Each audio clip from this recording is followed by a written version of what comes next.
saya sedikit bahas kondisi ekonomi terkini ya. Pertumbuhan ekonomi kita stabil di 5,12% di kuartal kedua tahun ini, dan itu termasuk salah satu yang tertinggi di antara negara G20. Dari sisi harga, inflasi juga terkendali di 2,65%, bahkan terendah di antara negara G20. Ini menunjukkan bahwa daya beli masyarakat tetap terjaga, sementara pertumbuhan ekonomi tetap jalan. Defisit APBN aman di 1,56% dari PDB, jauh di bawah batas 3%.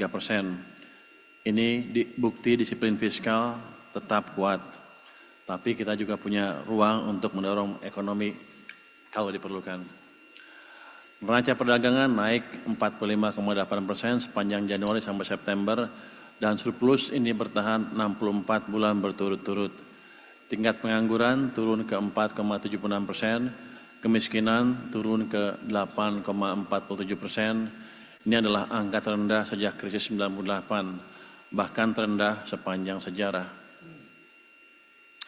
Tapi kita masih waspada, Pak. Kalau pertumbuhan kita nggak merata dan lambat, walaupun angka kemiskinannya rendah, tetap aja orang turun ke jalan, Pak, seperti beberapa bulan yang lalu. Di pasar keuangan, IHSG sempat menembus rekor 8.257 dan yield SBN 10 tahun turun ke 5,91%. Ini adalah terendah sejak 2021. Jadi untuk pemerintah ini menguntungkan karena sekarang bunganya rendah kalau kita terbitkan obligasi atau surat utang baru. Semua ini menunjukkan satu hal, ekonomi Indonesia sehat, stabil, dan dipercaya pasar. Sekarang tinggal bagaimana kita menjaga momentumnya sambil memastikan pertumbuhan ini terasa sampai ke bawah. Untuk sampai ke bawah, peran Pemda, daerah tingkat 1 dan daerah tingkat 2 itu lebih kuat dibanding peran pemerintah pusat. Jadi kalau ada uang dibelanjakan saja sesuai dengan desain APBN-nya. Kalau kita lihat, perekonomian daerah masih tumbuh positif, tapi masing-masing wilayah punya tantangan dan karakter tersendiri. Pulau Jawa tetap jadi kontributor utama dengan pangsa 56,9% terhadap ekonomi nasional dan tumbuh 5,2%. Ini Pak Tito yang mesti kita rubah, Pak. Ini kan orang menuduhnya Jawa sentris kalau gini kan. Jadi pangsanya tetap aja 56%. Ini coba digeser bertahun-tahun tapi nggak bisa. Jadi nanti kalau daerah-daerah yang punya dana lebih, coba digalakkan pertumbuhannya di sana, atau daerah-daerah yang punya potensi bisa tumbuh kencang, coba didesain tumbuhnya lebih cepat lagi. Kalau enggak, kita akan seperti ini terus, Pak. Jawa sentris, seolah-olah nanti kalau ada apa-apa, daerah akan protes ke pusat, Pak. Tapi ini ke depan akan kita usahakan terus penguatan pertumbuhan di luar Jawa. Di Jawa, hampir separuh ekonomi bergerak di sektor pengolahan yang masih solid. Sumatera dan Kalimantan tumbuh dari pertanian dan perdagangan, tapi ke depan dua wilayah ini harus terus diperkuat supaya pertumbuhannya lebih merata dan tidak bergantung pada komoditas saja. Jadi untuk daerah-daerah yang punya uang banyak karena komoditas, coba mulai pikir pelan-pelan diversifikasi ke arah yang bukan komoditas saja. Nanti kalau komoditasnya habis, Anda punya sumber pendapatan baru. Jadi harus berani invest jangka panjang.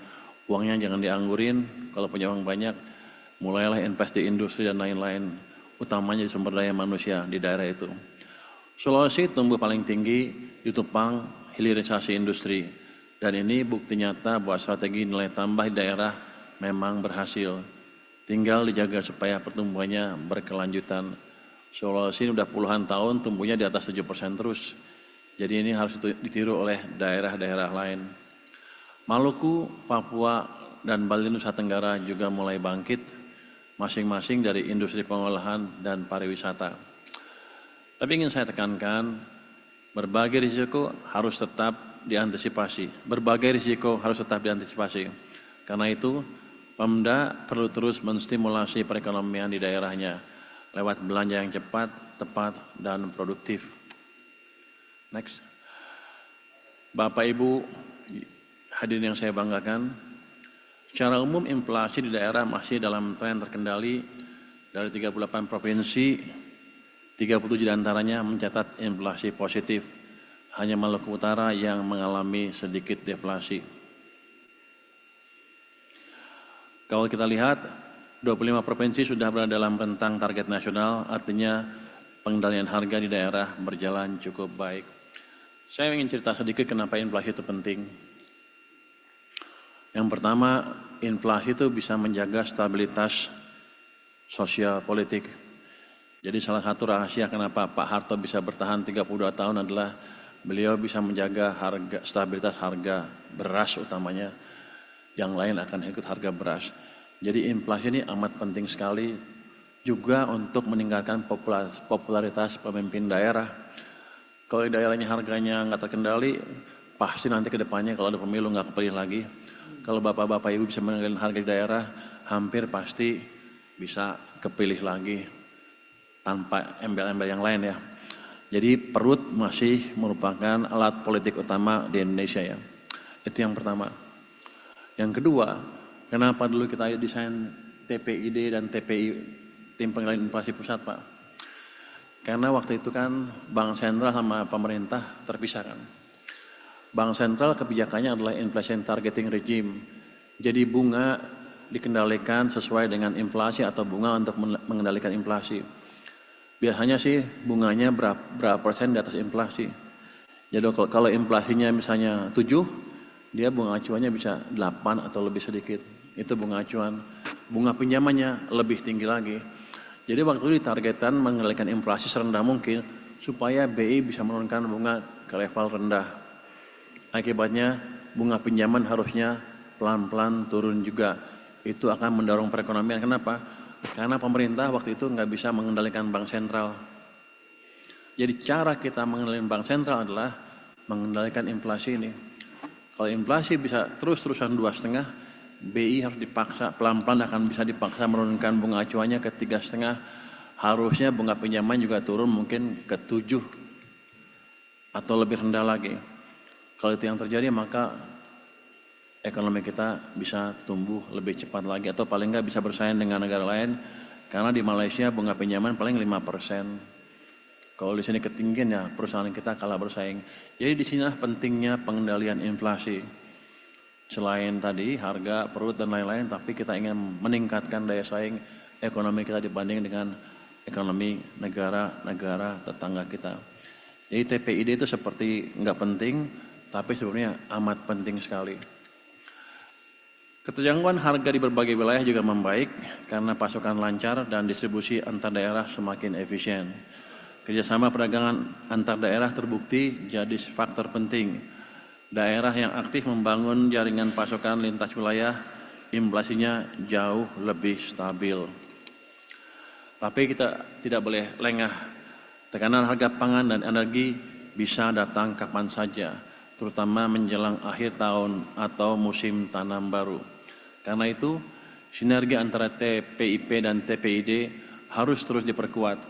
Kita perlu kebijakan yang terukur dan responsif, bukan hanya menjaga harga, tapi juga memastikan ketersediaan barang dan kelancaran distribusi.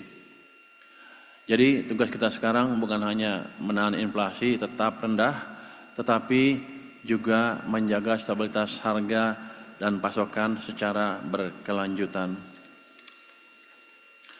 Bapak Ibu hadirin yang saya hormati, realisasi transfer ke daerah tahun 2025 seperti disebutkan oleh Pak Tito tadi meningkat dan mencapai 644,9 triliun rupiah atau sekitar 74,2% dari pagu. Ini artinya dana yang dialokasikan pusat untuk daerah sudah tersedia dan siap digunakan untuk mendukung pembangunan di masing-masing wilayah. Kalau kita lihat lebih rinci, realisasi dana bagi hasil naik cukup signifikan, terutama karena adanya pembayaran kurang bayar DBH sebesar 18,5 triliun rupiah, serta perubahan kebijakan penyaluran yang memperkuat posisi kas daerah. Sementara itu, realisasi dana alokasi umum sedikit lebih rendah karena beberapa daerah belum mengajukan rencana pembayaran DAU atau gaji PPPK. Di sisi lain, DAK non-fisik justru lebih tinggi, terutama karena penyaluran langsung tunjangan profesi guru dan peningkatan kepatuhan pelaporan realisasi penggunaan dana. Jadi pesan saya yang sederhana adalah dananya sudah ada, segera gunakan, jangan tunggu akhir tahun, gunakan untuk pembangunan yang produktif dan bermanfaat langsung bagi masyarakat. Next. Kalau kita lihat realisasi pendapatan asli daerah atau PAD mengalami kontraksi sebesar 10,86% dibanding tahun lalu. Total PAD tercatat 253,36 triliun rupiah, turun dari 284,22 triliun rupiah pada periode yang sama tahun 2024. Penurunan terbesar ada di pajak daerah yang turun sekitar 10,24%, terutama karena kebijakan penghapusan bea balik nama kendaraan bermotor untuk penyerahan kendaraan kedua dan seterusnya. Retribusi daerah justru naik 4,6%, antara lain karena kenaikan retribusi layanan kesehatan. Dan ini langkah baik, artinya sektor jasa publik masih bergerak. Tapi di sisi lain, pengelolaan kekayaan daerah yang dipisahkan turun hampir 9% karena dividen BUMD berkurang dan lain-lain PAD yang sah juga turun tajam lebih dari 30% akibat perubahan pencatatan pendapatan BLUD menjadi retribusi. Kalau mau PAD naik, aktivitas ekonomi daerah harus digerakkan. Dorong sektor produktif, permudah izin, hidupkan UMKM, dan pastikan pelayanan publik benar-benar efisien. Bapak dan Ibu yang saya banggakan, realisasi belanja APBD sampai September 2025 baru mencapai 712,8 triliun rupiah atau sekitar 51,3% dari pagu 1.389 triliun rupiah. Angka ini lebih rendah 13,1% dibanding periode yang sama tahun lalu. Artinya perputaran ekonomi daerah berjalan lebih lambat. Kalau kita rinci, belanja pegawai relatif stabil, turun tipis 0,7%. Tapi yang perlu perhatian serius adalah belanja modal hanya 58,2 triliun rupiah atau turun lebih dari 31%. Padahal ini belanja yang langsung berdampak ke pembangunan dan lapangan kerja. Belanja barang dan jasa juga turun 10,5% dan belanja lainnya anjlok 27,5%. Jadi memang terlihat ada perlambatan eksekusi di banyak pos. Saya ingin tekankan bahwa percepatan realisasi belanja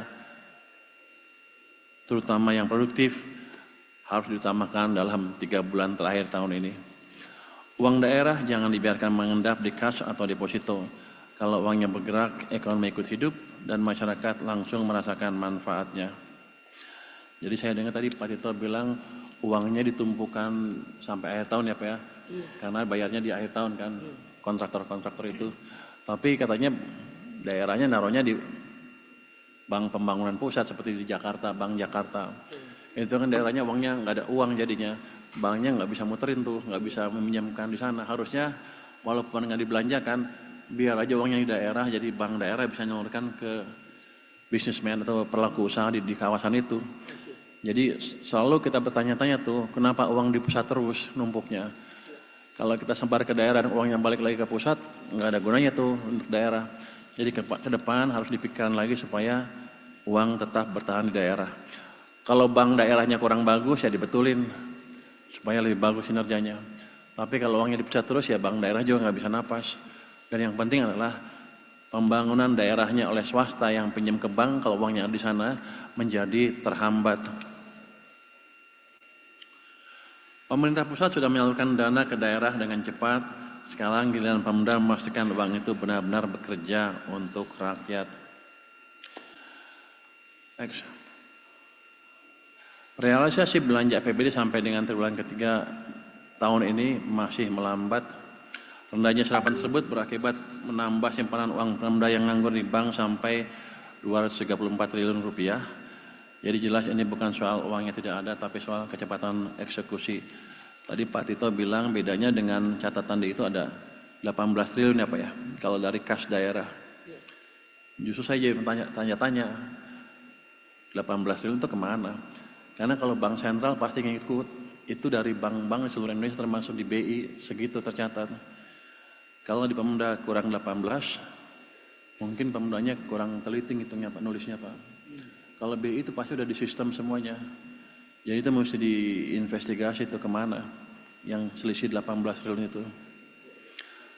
Tapi nggak apa-apa, selama di daerah digunakan, itu udah bagus untuk mendorong ekonomi daerah. Jadi kuncinya itu, jangan ditransfer ke pusat lagi uangnya, jangan taruh di bank Jakarta, tetap aja di bank daerah.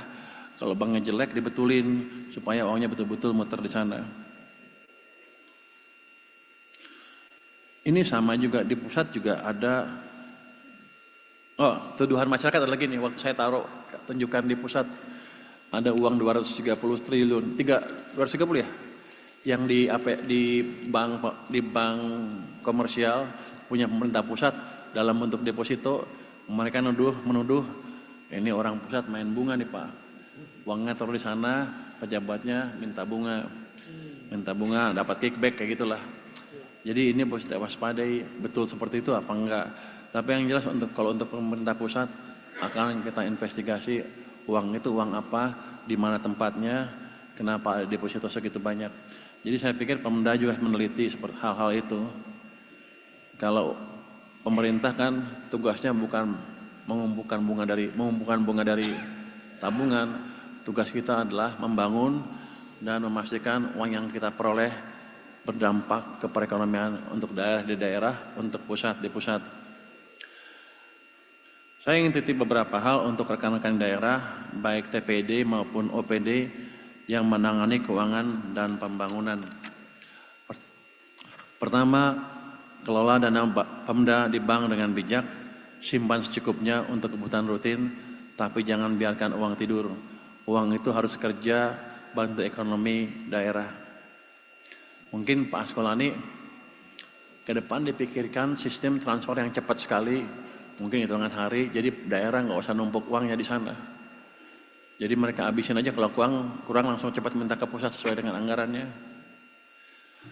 Kedua, saya minta Pemda mengakselerasi belanja yang produktif. Jangan tunggu akhir tahun, jangan biarkan uang parkir di kas daerah. Dan terakhir, jaga tata kelola dan integritas. Kepercayaan publik dan investor adalah modal utama. Sekali hilang, membangunnya butuh waktu lama. Saya ingatkan beberapa waktu lalu ada 18 gubernur datang ke tempat saya kan. Mereka menuntut transfer ke daerah dinaikkan. Sebenarnya kalau saya sih mau aja naikin. Cuman pemimpin di atas masih ragu dengan kebijakan itu. Karena mereka bilang sering diselewengkan uang di daerah. Jadi saya dulu minta ke para gubernur itu, perbaiki dulu tata kelola dan penyerapan uang daerah. 2 triwulan ke depan saya lihat seperti apa. Kalau bagus, penyelewengan sedikit, saya yakin ekonominya kan lagi kita dorong lebih cepat kan. Saya yakin uang saya lebih banyak dibanding yang diperkirakan sebelumnya. Nanti akhir triwulan pertama menjelang triwulan kedua, saya bisa hitung berapa uang yang saya bisa tambah untuk TKD. Tapi dengan syarat tadi, tata kelolanya sudah baik. Karena kalau jelek, saya nggak bisa ajukan ke atas. Presiden kurang suka Pak rupanya kalau itu. Tapi kalau kita punya bukti bahwa udah bagus semua, harusnya nggak ada masalah kita naikkan. Jadi untuk membantu bapak-bapak di daerah, tolong bantu saya juga untuk mendapatkan track record seperti itu. 2 triwulan saya pikir udah cukup. Triwulan keempat tahun ini dan triwulan pertama tahun depan. Dan terakhir, data KPK juga mengingatkan kita dalam 3 tahun terakhir masih banyak kasus di daerah. Dari suap audit BPK di Sorong dan Meranti, jual beli jabatan di Bekasi, sampai proyek fiktif BUMD di Sumatera Selatan. Artinya reformasi tata kelola ini belum selesai. Nah, hasil survei penilaian strategis Penilaian integritas atau SPI 2024 juga bicara hal yang sama. Skor nasional baru 71,53 di bawah target 74. Hampir semua Pemda masih masuk kategori rentan alias zona merah. Provinsi rata-rata 67, kabupaten 69. Jadi ini memang belum aman.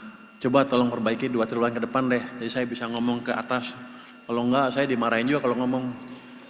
Kalau saya kan paling penting, untuk saya yang penting adalah ekonominya bergerak. Dan bergeraknya merata bukan di pusat aja.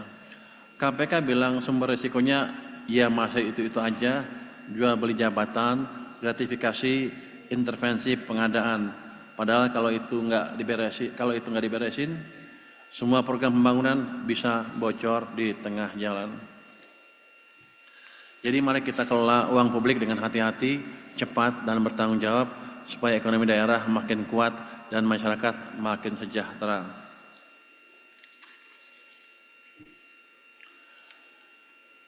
Mari dorong pelaksanaan anggaran yang lebih cepat dan lebih tepat dan lebih transparan.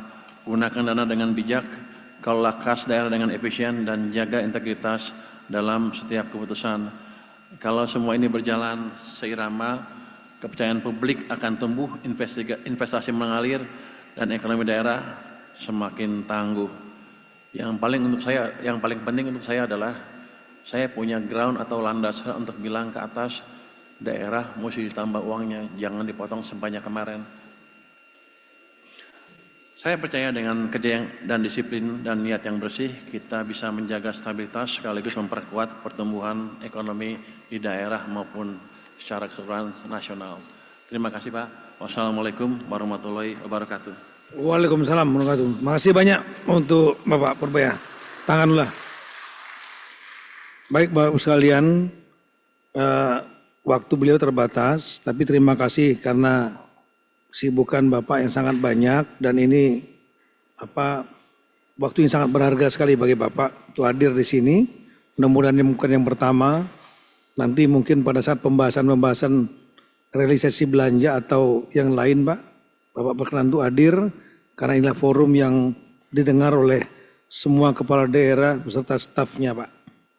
Yang hadir juga kami lihat sudah partisipannya hampir 1.000. Ini memang maksimal 1.000.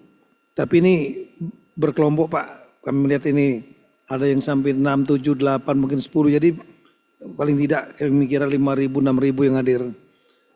Baik Bapak Ibu sekalian, karena Bapak Menkeu akan meninggalkan tempat, ada beberapa poin saya kira yang perlu masukan baik kepada teman-teman kepala daerah maupun juga kepada dukungan dari Kementerian Keuangan. Yang pertama mohon untuk rekan-rekan Pemda yang pendapatannya tinggi dan belanjanya masih rendah, uangnya disimpan kalau bisa di Bapeda dan dibelanjakan.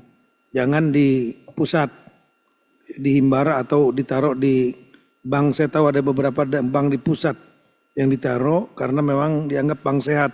Tak akibatnya uangnya beredar di pusat gitu. Kemudian kedua adalah ini teknis ini Pak Menkyu.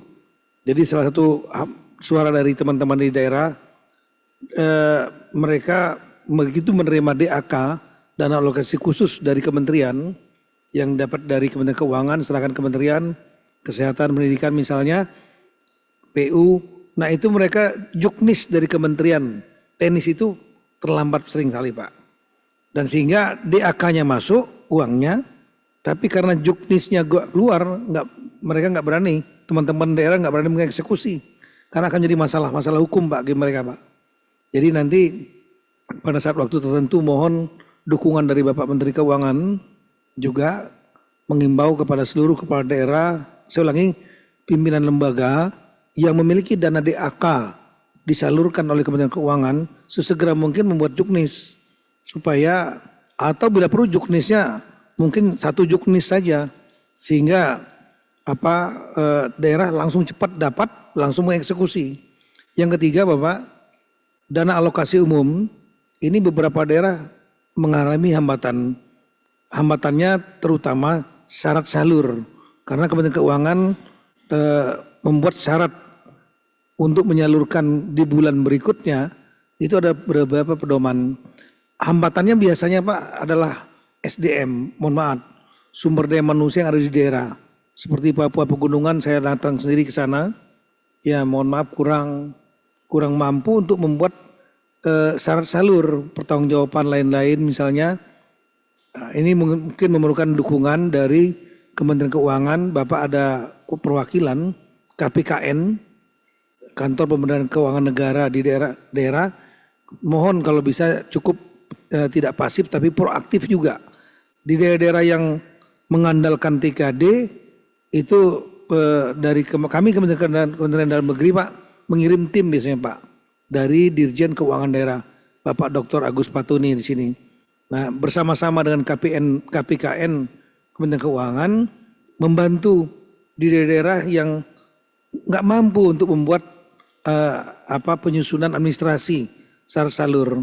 Itu seperti Papua Pegunungan baru 40-an%. Bulan September itu kalau uangnya semua dari pusat. Permasalahannya di situ. Kemudian yang keempat adalah curhat dari teman-teman daerah mengenai DBH Pak. Dana bagi hasil yang seringkali diberikannya di akhir tahun. Sehingga ketika mereka, padahal target mereka udah masuk angkanya pada waktu nyusun APBD. Tapi kemudian begitu ada disalurkannya di menjelang akhir tahun, uang itu otomatis nggak bisa tereksekusi.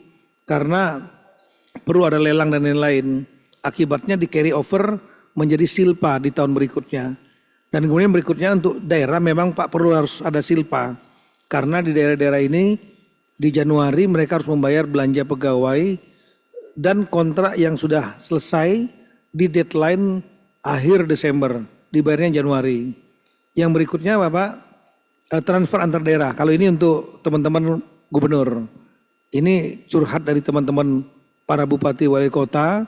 Jadi transfer dari pusat, saya ulangi, dari daerah yang dihibahkan kepada kabupaten kota juga kadang-kadang mengalami keterlambatan. Sehingga akibatnya eksekusi oleh bupati wali kota juga menjadi terlambat. Yang keenam, pedoman penyusunan APBD ini dari Kementerian Keuangan dan Kementerian Dirjen Perimbangan dan dari Dirjen Keuangan Daerah. Kalau bisa pedoman penyusunan APBD, mohon maaf ini melibatkan Bappenas juga, dibuat penetapannya lebih cepat, secepat mungkin untuk tahun 2026. Mendahului dokumen-dokumen yang lain untuk penyusunan APBD, misalnya KUA PAS, kebijakan umum, anggaran dan prioritas plafon anggaran sementara. Jadi buat pedomannya dulu. Yang ke-8, mohon dengan segala hormat kepada rekan-rekan, dengan adanya kebijakan terutama dari transfer keuangan daerah ke Kementerian Keuangan kepada daerah, tolong dilakukan exercise dulu. Exercise target pendapatan tahun 2006 berdasarkan TKD yang ada dan kemudian exercise belanjanya. Jangan sampai langsung melihat, wah ini kurang. Tapi exercise dulu. Exercise dan kalau nanti ada permasalahan, kementerian kami sudah menugaskan Dirjen Keuangan Daerah untuk merekap dan tanggal 26 nanti ada rakor Sekda se-Indonesia, tolong dibawa datanya. Kami ingin lihat daerah mana persisnya yang akan mengalami problema. Atau kita akan lihat juga problemanya nanti. Bersama-sama dengan Dirjen, mohon izin Pak Menkyu, dengan Dirjen Perimbangan Bapak Askolani, kita akan mengupas daerah-daerah yang merasa terdampak. Kami kira itu Bapak sekalian poin-poin yang kami sampaikan. Terima kasih banyak pada Pak Menteri Keuangan sekali lagi atas waktunya. Kalau Bapak mau menambahkan lagi silakan. Tapi kalau Bapak mau meninggalkan tempat, kami paham Bapak sangat sibuk sekali. Terima kasih banyak juga kepada seluruh teman-teman kepala daerah. Nanti jam 10 kita lanjutkan dengan rakor inflasi. Saya harus bergeser ke Kementerian Pertanian. Terima kasih banyak. Assalamualaikum warahmatullahi wabarakatuh. Ini mesti dijawab nggak? Bahasan komplain dari Bapak. Saya jawab cepat aja ya. Juknis terlambat keluar, nanti dimonitor ya Pak Askolani, kementerian mana aja yang terlambat ngeluarin Juknis. Anda organize lah biar cepat. Terus yang kedua, DAK hambatannya syarat salur, SDM-nya kekurang, nanti dibantu Pak. Untuk daerah-daerah yang kurang bisa kasih informasi ke kami kali ya, mungkin jadi KPKN di daerah kita juga bisa kita tugaskan untuk membantu. DBH sering dibagi akhir tahun, Pak kalau yang udah clear keluarin aja di awal tahun nggak apa-apa, nggak masalah itu. Kita kan uangnya juga banyak nganggur. Terus Silpa, ini mesti dihitung Pak, Silpa tuh seperti apa sih, berapa persen mereka punya, kalau kebanyakan juga nggak boleh. Kalau kita sedang mengembangkan sistem di mana transfer ke daerah 1 minggu, 2 minggu, minggu pertama awal tahun sudah keluar tuh Pak. Jadi silvanya nggak usah kebanyakan. Terus transfer ke daerah lambat kita akan percepat lagi Pak. Terus yang pedoman penyusunan APBD, emang keluarnya setiap bulan apa kamu buat Pak Askola nih? Siapa yang buat? Oh dari pusat, dari bertiga? Dikeluarin bulan apa biasanya? Yang lead Pak Mendagri Pak, kami join sama Bappenas Pak. Keluarnya kapan biasanya? Harusnya bulan Oktober Pak. Udah keluar sampai mana sekarang? Sekarang sudah Pak, sudah ditetapkan Pak Mendagri. Ya udah jangan sampai lewat Ya. minggu keempat ya. Jangan sampai lewat Oktober. Terus TKD saya setuju Pak, di exercise aja jangan terlalu ini dulu. Yang jelas itu tadi per ini saya tadi, kalau bagus 2 triwulan ke depan, saya ada alasan untuk melaporkan ke atas. Bapak juga kan sebagai catatan kan saya nggak pernah potong TKD, Bapak yang ngatur. Bapak minta berapa nggak saya potong. Tapi yang jelas emang tanggungnya begitu Pak, kalau kita kasih terlalu banyak tanpa ground yang kuat, kita nggak akan disetujui Pak dari atas. Jadi ini kita kerjasamalah Pemda, Mendagri, kami untuk memastikan bisa mengelola dengan baik. Jadi kita bisa bilang dengan alasan yang lebih kuat bahwa kami sudah bisa dipercaya gitu Pak. Mungkin itu Pak jawaban singkat dari saya. Terima kasih. Baik, terima kasih banyak rekan-rekan kepala daerah dan staf, terima kasih banyak. Kami mohon izin Pak Menkyu kalau berkenan ini karena banyak teman wartawan, mereka nunggu Bapak karena mereka senang dengan Pak Menteri yang baru. 10 menit aja Pak ya, 1 pertanyaan 2 pertanyaan saja. Silakan kalau ada teman-teman dari media mau bertanya, kasih mic, 2 pertanyaan saja. Nanti cukup ditujukan kepada Pak Menkyu saja. Kalau dengan saya sudah sering. Tanya ke saya yang jawab Pak Yang Mendagri tapi. Cek, Oh, tanya apa lagi nih? cek. Baik rekan media, jadi pagi ini sengaja kita mengundang Bapak Menkyu. Ya, targetnya cuma satu aja, yaitu mengecek realisasi pendapatan belanja sampai dengan akhir September 2025. Ya, yang tadi sudah kami paparkan bersama seluruh daerah. Nah, kalau ada yang mau menanyakan kepada Pak Menkyu, kami persilahkan. 2 pertanyaan aja, karena beliau mau berangkat. Siapa yang bertanya? Nggak ada, terima kasih. Wassalamualaikum warahmatullahi wabarakatuh. Nggak ada yang nanya Pak? Nggak ada yang mau nanya. Jadi realisasi pendapatan seluruh provinsi kabupaten kota per 30 September itu adalah mencapai 25 ya, 70,27%. Itu cukup bagus. Lebih